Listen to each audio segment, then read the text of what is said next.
Cette nuit-là, la mère de Jeff fut réveillée à cause d'un bruit venant de la salle de bain. On aurait dit que quelqu'un pleurait. Elle avait lentement marché pour voir ce qu'il en était. La pièce avait offert à sa mère une vue des plus traumatisantes. Jeff avait pris un couteau et en avait taillé un sourire dans ses joues.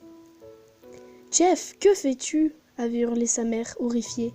L'adolescent avait parcouru sa mère du regard. « Maman, depuis des années, mon joli sourire avait disparu.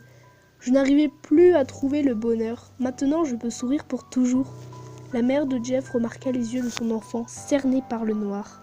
« Jeff, tes yeux !»« Mes yeux n'ont connu que l'obscurité de la nuit et jamais la clarté du jour. Je n'ai jamais pu voir mon visage. Ce soir, j'étais fatiguée par la tristesse et mes yeux fatigués et pleins de larmes ont commencé à se fermer. J'ai brûlé mes paupières pour pouvoir voir mon reflet dans le miroir, mon nouveau visage. » La mère de Jeff avait doucement commencé à reculer, voyant avec la plus grande peur son fils perdre la raison. « Qu'est-ce qu'il ne va pas, maman ? Ne suis-je pas magnifique ?»« Oh oui, fiston, dit-elle. Oui, tu l'es. Laisse-moi aller chercher papa, afin qu'il puisse voir ton visage. » Elle parcourut jusqu'à la chambre et secoua le père de Jeff pour le sortir de son sommeil. « Chérie, prends le fusil.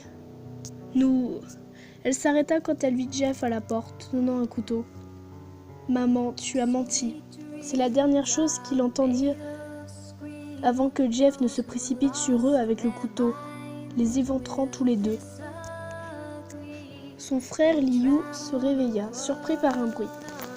Il n'avait pas entendu quoi que ce soit d'autre. Alors, il ferma les yeux et essaya de se rendormir.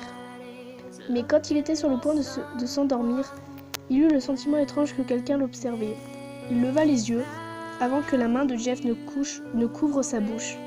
Celui-ci, lentement, le couteau, prêt à le plonger dans le cœur de son frère.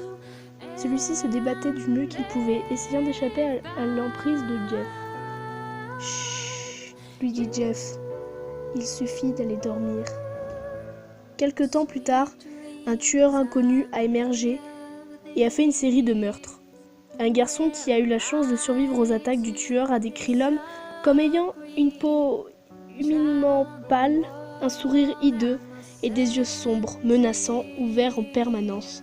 Quand il a essayé de tuer le garçon, il lui dit « Va te coucher ».